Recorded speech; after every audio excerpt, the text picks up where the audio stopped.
questions were asked and they were answered. This is the A2A Bar Review.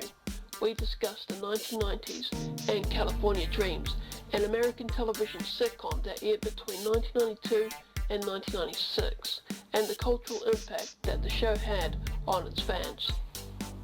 In this episode, we meet Mike Rand, who is based in the US, and he shares with us the impact that the show had on him while growing up in Connecticut.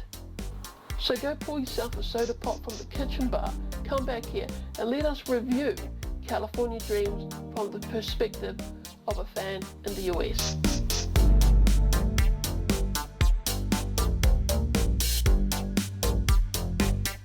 Let us go back to the 1990s.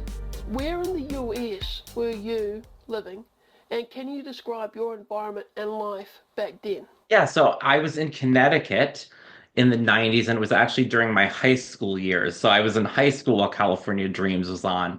So that's really cool because that was relatable because I was also in high school as well. So it was really fun to watch. And it aired on Saturday mornings here. It was part of the TNBC lineup, which had such other shows as Saved by the Bell, The New Class, Hang Time. And there were a couple other shows, throughout the course of that run as well. So it was on Saturday mornings. What appealed to you about that show the most? What did you like about it? It was really fun. It was similar to Saved by the Bell, but it was a group of teenagers that were also in a band. So I thought that aspect was really cool. It had a little twist on it.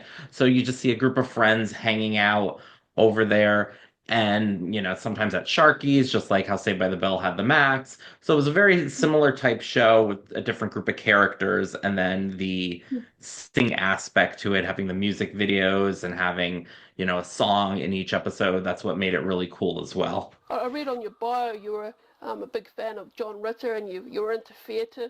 You liked performing in front of people, so I can imagine that you would relate very well to California Dreams. They were in a band, they like performing with people, and had aspirations of being worldwide famous. So I guess that would be another connection for you, right? Yeah, definitely, because seeing, them live out their dreams that inspired you to want to go out and do your dreams. So, seeing them sing, encouraged you to want to go out, go to auditions, go try to be an actor, be a singer, things of that nature. Yeah, because there were a lot of things like that going on at that time as well. So eventually later on, after California Dreams, I did not while I was in high school. Well, actually, in high school, I did get in one movie. I was in the film Sleepers that had Brad Pitt, Robert De Niro, Kevin Bacon, Jason Patrick, Minnie Driver. I had a little extra part in that, and I filmed that while I was in high school as well. I was in a classroom scene, front row, front desk, 1 hour into the film as an extra. So that was my first actual part in a film. So that was really cool. Well, as a side note, what was it like meeting Minnie Driver and Brad Pitt? Did you get a So chance? I actually didn't meet them, but I met Kevin Bacon because I was Oh, in two scenes. One of them you can't see me, and it was a cafeteria scene, and there were about 250 children that were in that scene. So you couldn't like you didn't see me in the actual cut, but I was there, and I did get to see Kevin Bacon, which was pretty cool. And then the classroom scene, I'm not sure of the name of the actor that was in there, but also I believe, yeah, Brad Renfro, who had passed away, that was an actor. He was in that classroom scene as well. that would have been a very exciting opportunity. Yeah. I'm very jealous. To a fan outside of the US, California and the US was portrayed as a cool and fun place to live in. Can you describe what the US was like at this time? Was it as cool as it looked at? From what you described, meeting or seeing Kevin Bacon, it did seem as cool as it looked. Yeah, it definitely was cool. And California Dreams, it was definitely very cool. I've never been to California, so I'm not sure how realistic it was. I'm assuming they portrayed it pretty realistic to where the show is set. But I mean, California just looked, as far as my vision of it on television, it just looked like a really fun, cool place. The environment, they had the beach there, they had that Sharky's restaurant. Here where I am, more like a little bit of city, a little bit of country, a little bit of, mixture of both um the areas that are around here, but definitely like a definitely good vibe. What did the show teach young Americans? What was the overall message to people about maintaining relationships and being there for each other? Yeah, I think it really showed people the bonds that you make in life. So the people that you're close to, the friendships that you make in high school can last, beyond high school, even though they didn't film that past high school. But it definitely showed the unity that people had, that that's like an outside family, and then how they all had common interests that brought them together. That was pretty cool. And just learning about each character and their outside, like their home lives and stuff like that. Like we got to see the Garrison family in the beginning as well, and then got to explore a little bit with the other characters and relationships and breakups and things like that. So it's definitely something that as a teenager, everybody could relate to. What did the show teach about family? In season 1, the show focused on the family, the Garrison family. Then see from season 2, which moved over to the band members. So what did the show teach about family unity? And can you describe the appeal and the impact that the show had on you growing up? I think it kind of showed just like, the brother and sister connection in the Garrison family. It showed how they were there for each other and how they supported one another. And then just coming home, just like the typical family environment, at the dinner table, things like that. So, to me, I'm an only child, so I didn't have that as far as having the brothers and sisters connection there. So I couldn't relate to that. But it did show, for families out there, what it was like, to come home and have that family connection. In a way, implied that the show showed a different um, family unit, friendships. It was more than just friends. They did see each other as brothers and sisters. So that in Yes. itself as a family. Did you have that kind of group in high school and in your community? I'm sorry, what was the question? Did you have that kind of friendship there at high school? Like Oh, yeah, theater definitely. So clubs. definitely the friends that you make, that, there's some that you're really close with that you connect with. So that was pretty cool. It was a little different for me because a lot of people, where I went to high school with, not a lot of them wanted to be an actor or pursue that. So I was a little bit of an outsider in that aspect. That other people had other interests, but we definitely, that there were people that we were close with in high school. There are many people who remember the sitcom and the 90s with great fondness. From your view, what makes California Dreams a fun television show to watch and the 90s a great decade to experience? I think it was really fun to watch because you could just sit back and have a good time. You didn't have to think too much. It made you laugh. It was an escapism where you could just have a good time, watch these characters for 22 minutes of entertainment, not really have to think too much about anything, even though there were some serious topics in there mixed in as well. And you just got to know the characters and love the characters for who they are. And it's like making new friends. So I think people really appealed to that there was always somebody that they could identify with from the cast. Do you miss the 90s? What things in the 90s do you miss and wish we had today? For instance, in Sharky's, there's a payphone in the restaurant, but now people will use smartphones. So, Yes. I don't necessarily miss a payphone. no. Because but payphones, we did have the payphones. I wouldn't say I miss it because it's more convenient now, the cell phone. But if there was ever an emergency, I mean, at least the payphone is there. But I do remember the payphones. I think probably what I miss the most would be the record stores and seeing CDs, cassettes, video stores, seeing VHS tapes. That was really cool. Just seeing the covers and being able to read the covers and the artwork on those covers, that's something that this generation wouldn't know about or be able to experience as opposed to our generation who grew up with that, knowing reading the song lyrics on the inside and all the fancy artwork and stuff like that. It was something that was really cool, and to hold the physical product in your hand, that was really cool because I would always love going to record stores or you know video stores and just reading the covers and looking through the albums, deciding what to pick. Because now you have access through things through the internet. You didn't have that back then. So you had to be really, really picky with where you put your money. You couldn't just buy everything and listen to everything back then. Because too, if you Yeah. wanted a song, you had to wait on the radio and you might record that song. And you keep it for yourself and play it that way. Now you can just go online and listen to a song, which we weren't able to do that back then. So I kind of miss those aspects of it.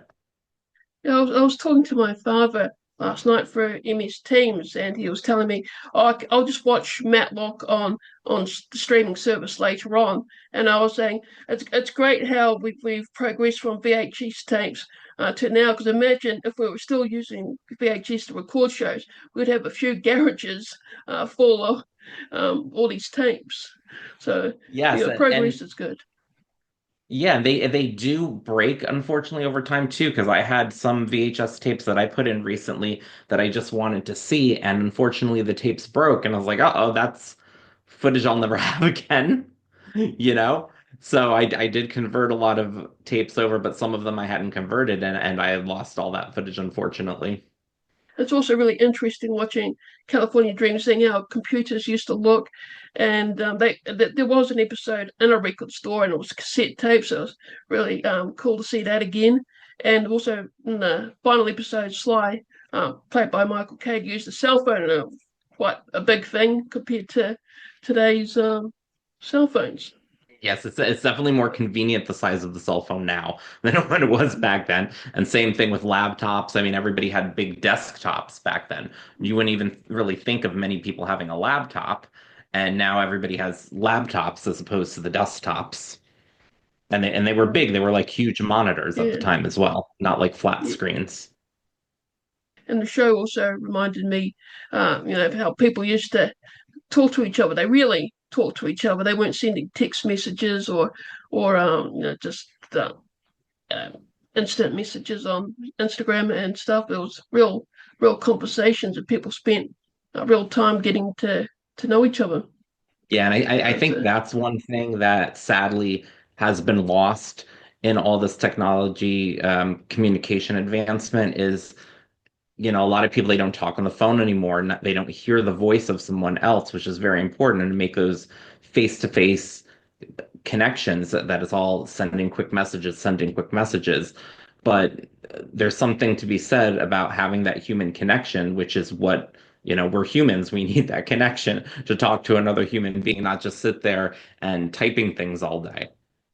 So, and they spend a lot of their time with the invention of social media and things like that, being too involved in wanting to get likes and wanting to do this and wanting to do that, than living in the moment, which sadly, I think a lot of people miss that. They want to capture all these moments, but they're not actually living in the moment. there's one episode in California Dreams that wouldn't work today. It's when Jake is on a dating game show and he wins a date while he's in a relationship with Tiffany, and he tries to have both dates at the same night. So he gets his friends to use the payphone, and he has to like leave and go to the payphone to change clothes, and that wouldn't work today. Yeah. Well, just use your smartphone to talk to the person. So yeah, Yeah. that's quite funny. So how do you describe the 90s and the television sitcoms in that period? I think the television sitcoms in the 90s were so much fun. I love watching older TV shows from the 90s. I think it was just a really fun era of time, and that's why everybody really likes it. There were certain things like, for example, TGIF, which was Friday nights on ABC, where they had such family-oriented shows as Family Matters, Step by Step. All those shows were on there as well, were really fun for people to watch. Then you had outrageous shows. You had shows like Roseanne, Married with Children, which were a little bit more pushing the boundaries at that time in the sense of comedy. And there were so many wonderful shows and then you had new networks start up too. I mean, it started in 1986, but then Fox was really going into its heyday in the 90s as well, where they had like I mentioned, Married with Children, they had The Simpsons and Living Color. Then even though it wasn't a sitcom, Beverly Hills 90210 put them on the map. So there were a lot of great shows, Living Single, Martin, all during that era. For people to watch, which was really amazing. But the television was expanding, so many things. And then even then, the invention of the WB network and UPN. Um, with the WB network, you got such great shows as Unhappily Ever After, which was similar to Married with Children. And then they did have, more teen dramas at the time as well, like Dawson's Creek, Buffy the Vampire Slayer, shows like that. But it was definitely a fun time. It was good seeing people just getting along and not getting hung up all the time on very sad, sensitive issues as well, I feel. Yes. I think people had more fun back then. They didn't take everything so seriously. Yes, and with that, people look back to the 90s with a mix of sadness and fondness, looking at the current television shows and the political issues that are expressed on social media. What makes the 90s sitcoms like California Dreams so special for people? What separates California Dreams from its contemporaries? I think just because they kept it very simple, they kept it likable. Every character was likable. They didn't really try to sway people on news events or media or opinions on certain topics. They tried to keep everything kind of neutral and very funny, whenever they did something. They tried to make sure that it was something that appealed to everyone and not segregate and alienate certain audiences that they wouldn't want to watch the show.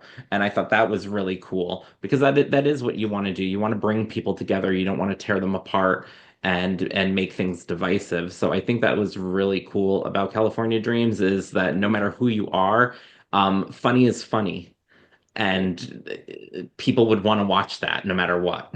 It gets a bit tiring when television shows lecture us on certain things and force us to believe this way and have an opinion and express that opinion and go out and protest on a number of things. We just want to be entertained for the most part, I feel. Just forget about your troubles and be entertained.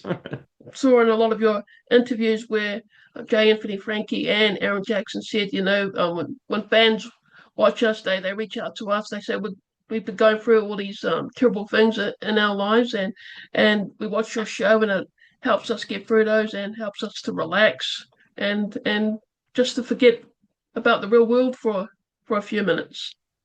Yeah. Yeah. We see a lot of popular television shows do special crossover episodes with other shows. For instance, Hawaii Five-O and NCIS Los Angeles. The producers and writers behind California Dreams also worked on Saved by the Bell, Hang Time, and City Guys. Do you think it would have been great to see a crossover between California Dreams and Saved by the Bell or another sitcom? Loved to have seen California Dreams and Saved by the Bell do some sort of crossover, especially with the singing aspect. When you think of, you remember the famous episode with Slater and Jesse singing I believe it was at the prom, and the Zack Attack episode where they formed the band Zack Attack. If they did some sort of collaboration with the Dreams, I think that would have been great if the two bands joined forces maybe for a charity concert to raise money for a school fundraiser or something like that. I think that would have been fun. We're seeing the characters just kind of cross over.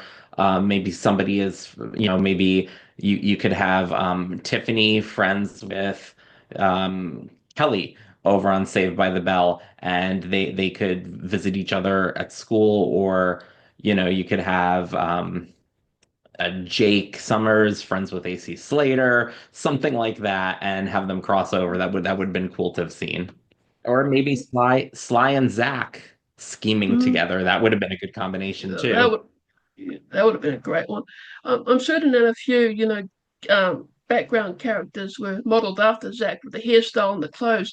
One story where Sammy Wu is tutoring a jock, and his hairstyle just reminded me of Zach. And then there's episode, must have been season 2 with Matt wanting to, be a clogger, clog dancing, and his nemesis.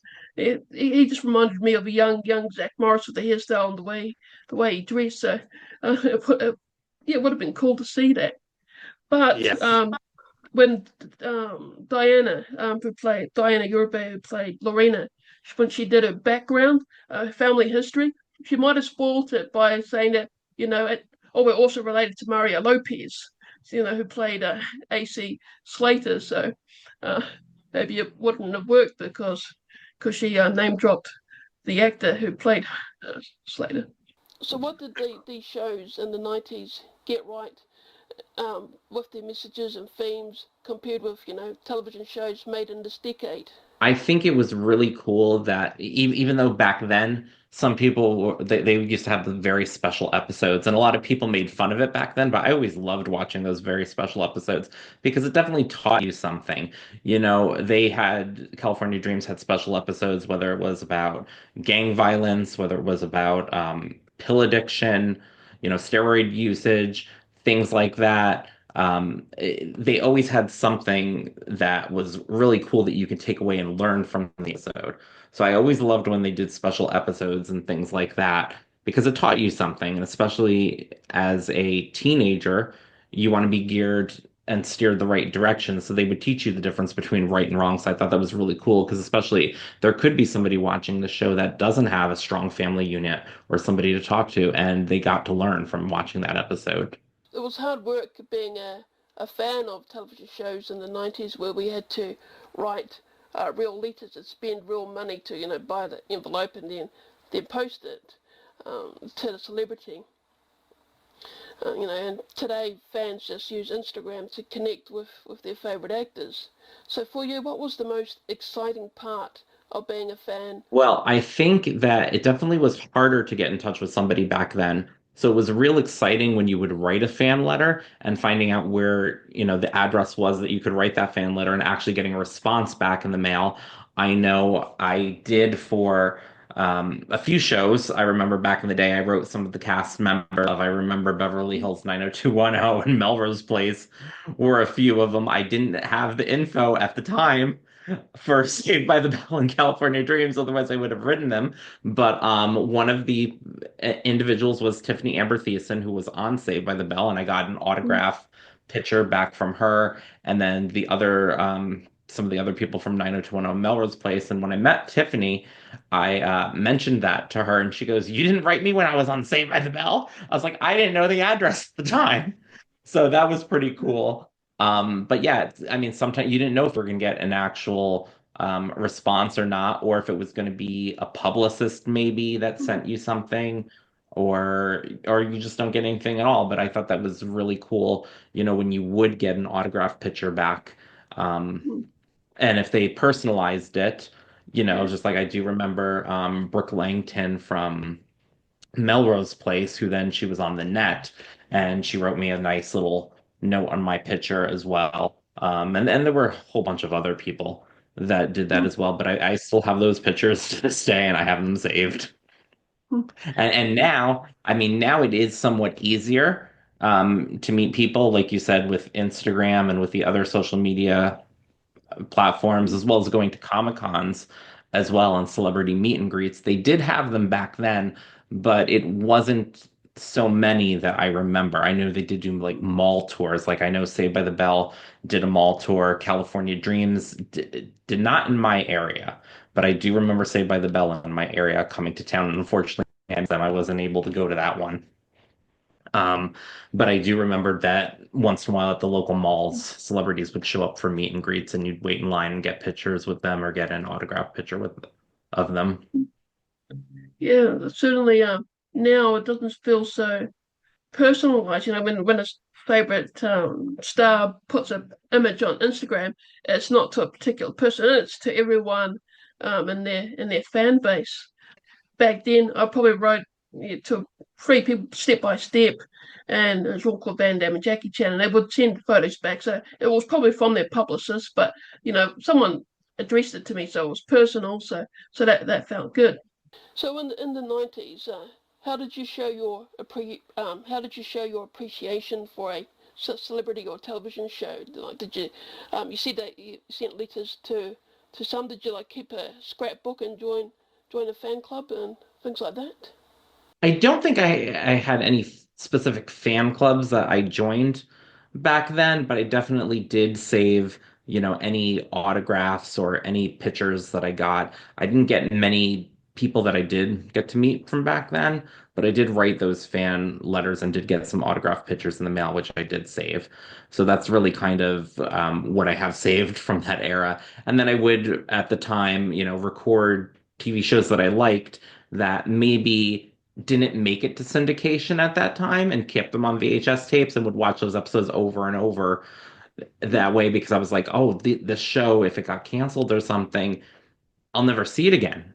So I would record it on VHS tape and save them and then watch them. And now obviously a lot of them are released now, but that's what I would do back then for a lot of my favorite shows. Like Do I, you I still remember doing that. Just the 10 of Us was one of the shows that I did that to. do you go back over those old episodes and re watch episodes like from California Dreams every few months or years? Yeah, every once in a while I'll go back and I'll go back to California Dreams and those other shows and just rewatch some of those episodes and relive those moments. Yeah. Keep the memory fresh on what happened. And I guess now with your podcast or YouTube channel, you can engage um, with your favorite stars even better now. You develop an even better relationship because you're actually really talking to them. Yeah, yes, it's definitely fun. I mean, I've gotten to meet so many amazing people that I otherwise would not have met, just by reaching out with the invention of things like Instagram and social media, which is amazing. And obviously, one of the casts that I did get to interview are the California Dreams, which have all been amazing and fun interviews, and I've really enjoyed interviewing them and getting to know all those people. Touching on that, what was it like meeting and interviewing California Dreams, but also uh, meeting or talking to Tiffany Amber Thiessen, who played Kelly on Saved by the Bell, but you also met Elizabeth Berkley, who played Jesse Spano in Yes. Saved by the Bell. So, what was that experience like, and what's going to Comic Con events like now? Yes, I just went to a 90s con a couple weeks ago and it was a lot of fun and amazing. And I got to see Elizabeth Berkley, who was the nicest person. She took so much time with everyone, um, and was just so nice sharing memories of the show. She made sure, even though it moved the line a little slower, like she made sure that you got your attention and she talked to you and she really made you feel special. She was amazing, so beautiful in person. I had a good time meeting Elizabeth Berkley. It was great. I had, like I said, met Tiffany Amber Thiessen prior as well, and she was amazing, so friendly, beautiful in person. We laughed it up. We had a good time talking, sharing some memories, and both of them, really took the time. And I appreciate that because especially we know you have long lines and we know you have people to talk to and they can't always take the time to give everyone, depending how many people are in their line and stuff like that. Um, Spend a lot of time with people, but those two in particular definitely did spend a lot of time with me and were definitely, lots of fun. And Mario Lopez as well, I did meet and we talked a little bit about wrestling because he's a wrestling fan as well. So that was fun. Because I got to meet him the other year as well. There's a photo with you with Elizabeth Berkley, and you were wearing a California Dreams T-shirt. Did she Yes. watch California Dreams? What did she say about it? Yes, she did, and she was really excited that I had it on. I told her, I gave her my card, and I said, "Look, I'm gonna reach out to you. I'd love to have you on my show." And I said, "I've interviewed almost all of the California Dreams." She goes, "Really? You did? That's awesome. I love that show." So she was really excited, and she was happy about that. And yeah, so that made her day. She was glad to see that I had the California Dreams shirt. And I will say that I had probably about 20 people stop me that day and asked me about California Dreams. So like, oh, you're a fan? Oh, you interviewed them? Oh, I'm gonna watch it. So they were very well missed at 90s Con. They want them there, the fans. And I did meet as well. I did meet Kelly Packard a couple years ago as well, which was amazing. Who obviously was very nice to me, and then she came on my show as well. She's the only one face to face that I've gotten to meet so far from California Dreams. How do you get these stars to go on your show? I reach out for Instagram, got a few responses, but yeah, how do you secure that arrangement? I think what helps too is that they go and they see my show and they see how I am as a podcaster, and they really like the vibe and they like the way I conduct the interview. So I think that helps as well. And seeing, because originally when I started out, I had, and I still have from time to time, members of Glow, the Gorgeous Ladies of Wrestling. That's how I started my show because I knew some of them and they came on my show. And then that led to other people wanting to come on my show, and I think just really word of mouth once you get started and one person likes you, and recommends you, that's how you get another person. So I think a lot of these people when they check it out, they're like, "Oh, we go on his show. It's a fun time, it's a fun interview, nothing crazy. Definitely, we just have a great time." And I think that really appeals to everyone. That it's a nice, happy show, and it's not sad. It doesn't talk about newsworthy events. I don't talk about stuff like that. I'm here just to relive the good moments and talk about what you're up to now. And I think that people really appreciate that and want to see that and that escapism. I like how they you know really appreciate their fans and their love for the show, and they keep doing reunions. They enjoy the show as much as the fans, and they really love the fans, and they just want to keep on giving back. So it's really great to see them wanting to continue on with that with the show and appreciation for it. Yes, I was supposed to go to the New York one, but unfortunately something came up, so I wasn't able to go to that. But definitely they're going to keep doing reunions, getting together every now and then when they can, and that's definitely exciting. So hopefully I can catch them at one of them. Season one, the focus was on the Garrison family, and then shifted to the band members, and Jake Summers became the lead. Um, do you think it was a better move to shift away from the family and to focus on the band members, or do you think it should have stayed with the family as well as the band? It would have been nice if the family had stayed. It's always sad when somebody, leaves a cast, and people lose their jobs. But I do think the show turned out very well overall. That they were great just additions, having Jake join the cast as well as the other characters, Lorena and Mark Winkle later on, and Samantha Wu. I hate to see anybody go because everybody, did a great job. But, sometimes creatively things just that's the way things work out, unfortunately. That they change things around and they change the direction of the show and they make it more centered.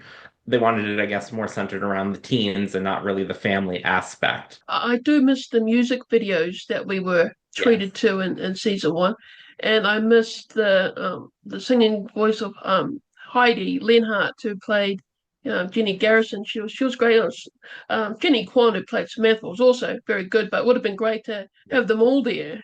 I think, yeah. Yeah, yeah. She had an amazing voice.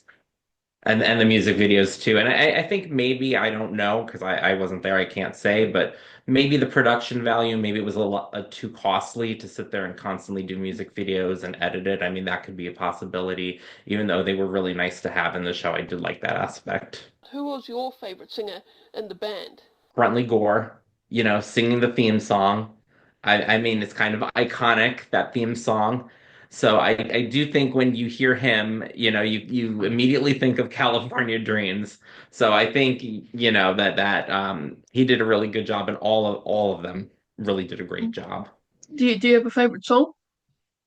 It would be the theme song. I do like there are several other ones as well. Castles on Quicksand's a great one. Just so many. But my favorite is just because it is the theme, I guess. And we have it so ingrained in our head. I think that is my favorite. So you would know the words off by heart. Do you sing it to yourself Yeah, in the car or yeah. around town? Do you have a favorite episode? It's really hard to pick a favorite one. I do like, I like them all, but the ones that stand out to me would be the ones like the ones on gang violence, on the addiction, on drunk driving, when Sly dates a blind girl. That's another episode when Nikki Cox guest starred on that episode. I think those special themed episodes really stood out because they did send a very important message every time and they were very well executed. So I would say that it's kind of ironic because it's a sitcom, but some of those more dramatic moments and those dramatic episodes stand out. So you do definitely remember them. And then of course too, Jake and Kelly breaking up. That's an episode that stands out. The final episode, where they all had to part ways, that's another one that stands out. So there were definitely some really good moments. But again, if you think about it, those were the dramatic pieces in the show, even though it's a sitcom. So it's kind of funny that those stand out as well. You work as an actor, so if you were able to audition for a role on California Dreams, which role would that be, and which character would you like to play in that show? Well, I think I would have to do Sly Winkle because it's just too much fun. I can't see myself not going for that role because I think just the character that he played was just so funny and so over the top at moments. And being obsessed with making money for the band and all these little schemes and things like that. I think it was a very funny character, and I would have loved to play that because I think I could have done, you know, I mean, obviously, I'm not Michael Caine. It's Michael Caine's character. He's amazing at it. But if I had to pick a character, I would choose his character because I think, there would be so many great moments to do in that character and so much you can do with that character and just try to go for so many big laughs. And it would be great, that character. Do you have a catchphrase? His catchphrase is "Boom." Can you Yeah. do the booming? Do you have a catchphrase? Let's see. Ba-boom! In New Zealand, we didn't have very many shows that had a multi-ethnic group, so it was really good to see this diversity and to relate to them. Um, so, what was your reaction when you saw the cast and how they interacted with each other? I think that was great because having that diverse cast, somebody at home that's watching, will identify with somebody and they'll feel like they're being represented. So, because there were many shows at that time that, a lot of people, there wasn't a lot of representation at that time. And to see that on California Dreams was great because everybody's amazing. Seeing people from all different walks of life, all different people on that show made it just really amazing to watch. Because you got to learn about everybody, you got to learn about different issues that different people go through.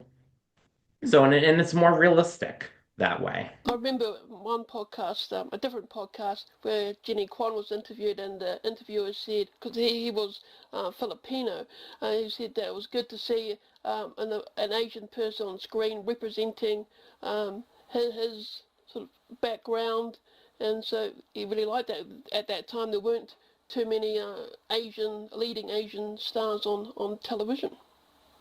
Uh, but yeah, but I think there were a few exceptions. Martial Law, with Sammo Hung, that was a good show. You've interviewed most of the cast from California Dreams. In those interviews, who surprised and impressed you the most? I think all those interviews were great. I really enjoyed getting to know everyone because I got to hear their background. I got to hear their story, where they came from, how they got into acting, which is really amazing because everybody has a different story. Nobody's story is the same. So that was really great to hear. Also to hear what the fans meant to them, which is really great. And just getting to know each individual person. I think what was great too was getting to see and learn about William James Jones, knowing that now he has a whole other profession as a clinical psychologist, which is amazing to see, hear the story about what helped led him to that career. how he did so well in California Dreams, and then, he decided to move into a different direction and start a whole other career. So I was really impressed by that, hearing his story and what he's accomplished, which is great. And everybody, they were just amazing to listen to and get to Mm. know. Well, you mentioned Tiffany Amber Thiessen earlier, how, all these other shows, but she was also on White Collar, and that show's going to be rebooted, so, which I'm looking forward to, and everybody is wanting all these great shows to be rebooted, so um, why not California Dreams? And what would a reboot of California Dreams look like to you? How would you explain the characters in 2025? That one would be a little bit tricky because I'd have to think, because you would think that they all kind of went their own different paths.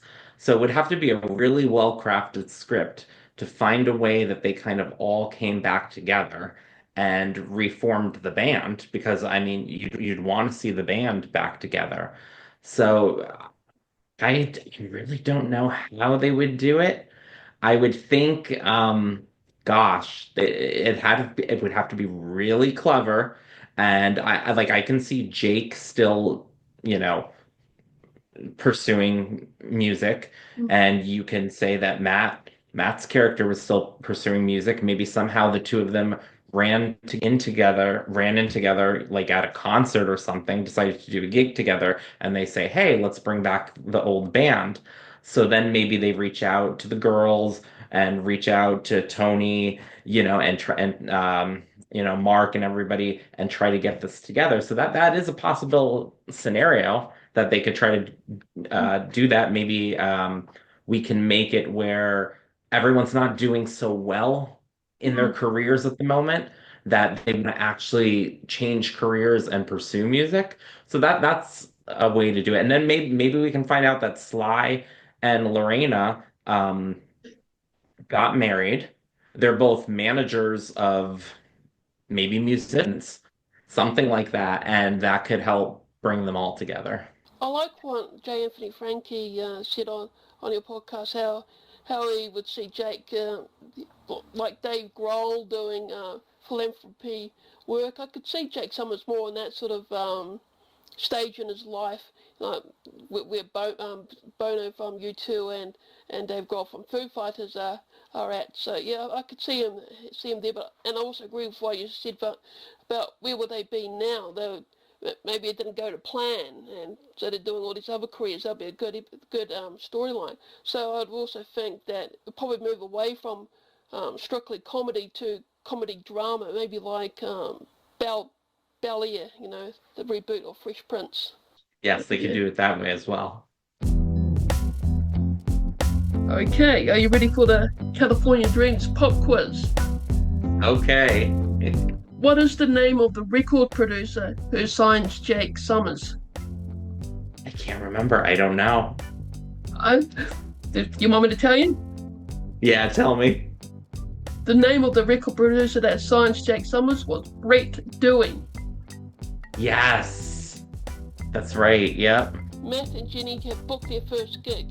However, their father Richard had booked a family holiday on the night of their gig. Where were the family going to go on their holiday? Grand Canyon? Yes, that's Yes, right. The Grand Canyon. Yeah, Yes. that was Right. Richard's. The dad yeah. wanted to go see the Grand Canyon. Yeah. All right, I redeemed myself. I got a point here. Jake Summers meets his musical idol at Sharky's. What does the rock star do in the end of the episode? Let me think, because he did something that then that was not Jake's idol anymore. So, did he steal his song? Yes, that's it. Got Right? it. He stole his song. Yeah. Passed it off as his own. Yeah. I was hoping he would have done the honourable thing and credited Jake Summers and apologised, but no. He just took the song, walked away, and that was that. In Season 3, Episode 9, Tony Wicks and Sly Winkle started their own television show, which was a parody of Wayne's World. Can you name their television show? I don't know. Okay. The Goo Moo Guys. The Googamoo guys. Okay. In the episode where Sly Winkle is dating a girl who's blind, who was that actress and what other shows has she been in? Nikki Cox, and she was in Unhappily Ever After, as well as Las Vegas. She did even have a guest appearance on Mama's Family as a little Iola Oiland back in the day.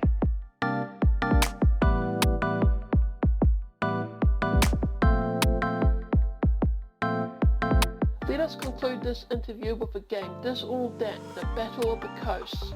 East Coast versus the West Coast. You grew up on the East Coast and California Dreams is obviously in the West Coast of the US. The Ramones or the Red Hot Chili Peppers? Red Hot Chili Peppers. Tupac Shakur or Notorious B.I.G.? Ooh, Tupac. Boston Celtics or Golden State Warriors? Boston Celtics. New York Bagels or SoCal Fish Tacos? New York Bagels. Good Will Hunting or The Big Lebowski? Good Will Hunting. Baywatch or The Sopranos?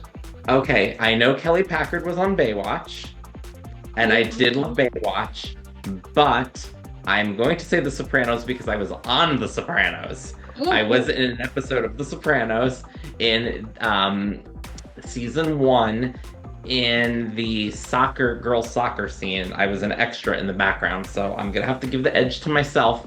Since I was on the show, I will say The Sopranos, and I'm Italian, so The Sopranos.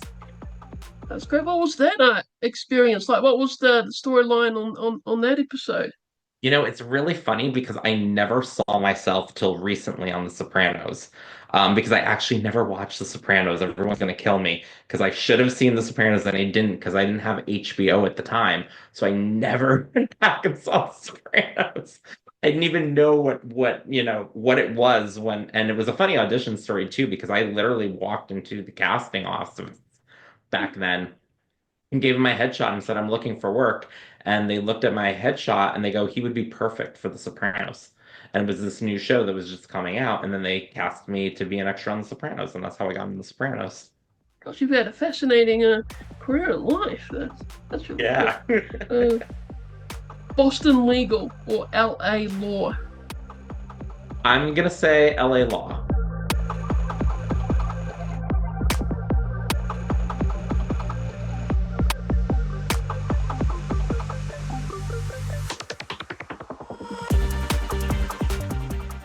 On your future episodes, who are we looking out for? Well, we do have a big episode coming out soon. It is going to be former WWE superstar Tom Pestock, who is also known as Baron Corbin, now known as Bishop Dyer. So he is going to be on the show very soon. So I can't wait for that interview. That interview is going to be very exciting. That was A to A Bar Review. Questions were asked and they were answered. Good night.